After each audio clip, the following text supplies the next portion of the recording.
नाम सुना होगा अल्लामा अमीनी का, साहिब गदीर हैं। अल्लामा अमीनी ने 30 इयर्स अपनी लाइफ के स्पेंड किए टू राइट वन बुक अल गदीर। एक किताब लिखने के लिए उन्होंने 30 साल लगाए। ही ट्रेवल्ड फ्रॉम नजफ टू कौम। आजकल की तरह नहीं कि आप 3 घंटे 2 घंटे में एक कंट्री से दूसरी कंट्री पहुंच जाएं, और फिर वो कौम से ट्रेवल करके गए all the way Hind, India, एक बुक का मुतालिया करने के लिए, एक किताब को पढ़ने के लिए। और जब वो हिंद से, इंडिया से वापस आए तो उनसे बगदाद में किसी ने पूछा, हमने सुना है आप इंडिया गए थे, वहां का मौसम कैसा था? कहने लगे नहीं याद, मैं सिर्फ पढ़ता रहा, मुतालिया करके वापस आ गया। इन चीजों को मैंने नोटिस ही नहीं किया कि सर्दी थी या गर्मी थी। और फिर उनका बगदाद में जो लाइब्रेरियन है, जहां वो ज्यादातर बैठा करते थे, उस मकतबे में बैठने वाला कहता है कि एक दिन अल्लामा अमीनी आए, मेरी लाइब्रेरी में बैठे, सुबह को बैठे, शाम हो गई, मैं भूल गया कि लाइब्रेरी में कोई बैठा है। इतनी खामोशी से पढ़ते रहे, मैं लॉक करके ताला लगा के चला गया। नेक्स्ट डे जब मैंने लॉक खोला और मैं लाइब्रेरी में एंटर हुआ, मैंने देखा अल्लामा अमीनी सामने बैठे हैं। मुझे सब समझ आया कि मेरे भूल जाने की वजह से बंदा खुदा को इतनी तकलीफ हुई। कहता है मैं गुस्से में आया, मैंने वो लॉक जमीन पर फेंका, कम इसकी वजह से हुआ।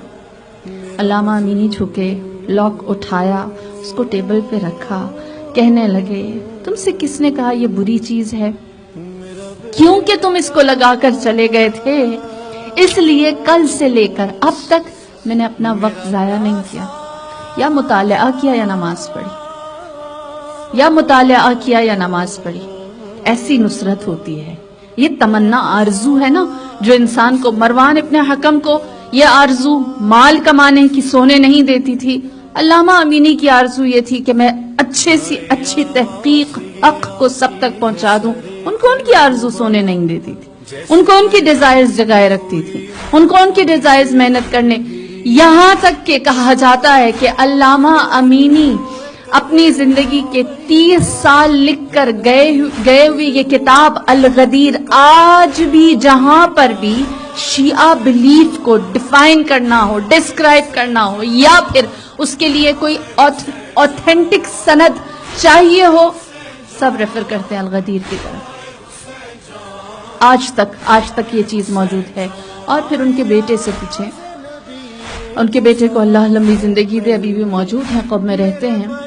वो कहते हैं कि जब मेरे बाप का इंतकाल हुआ, ना माल छोड़ा, ना दौलत छोड़ी, ना कोई जायदाद प्रॉपर्टी छोड़ी, ना बिजनेस छोड़ा।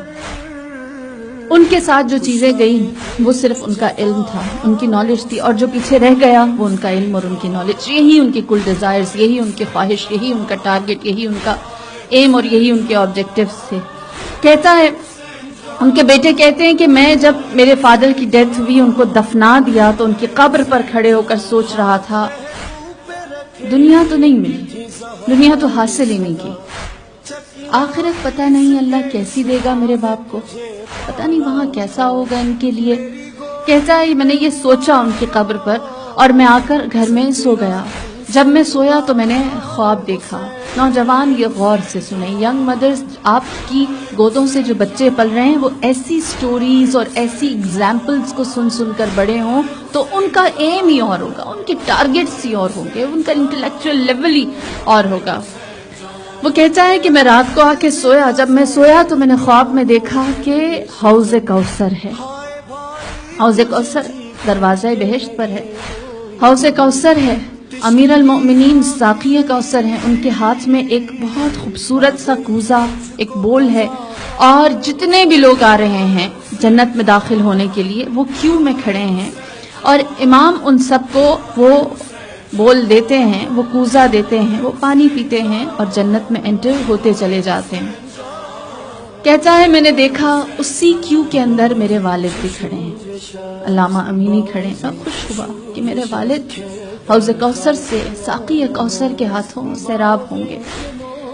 कहते हैं मैंने देखा जब मेरे वालिद की बारी आई, जब उनको पिलाने का वक्त आया, तो अमीर अल मोमिनीन ने हाथ में जो कूज़ा था वो रख दिया और अपनी आस्तीनें चढ़ानी शुरू की, अपनी स्लीव्स ऊपर की और अपने हाथों को हौज़े कौसर के अंदर डाला, अपने हाथों में पानी भरा और कहा अल्लामा अमीनी पियो। تم نے دنیا میں میرے چہرے کو روشن کیا، میں آخرت میں تمہارے چہرے کو روشن کرنا چاہتا ہوں.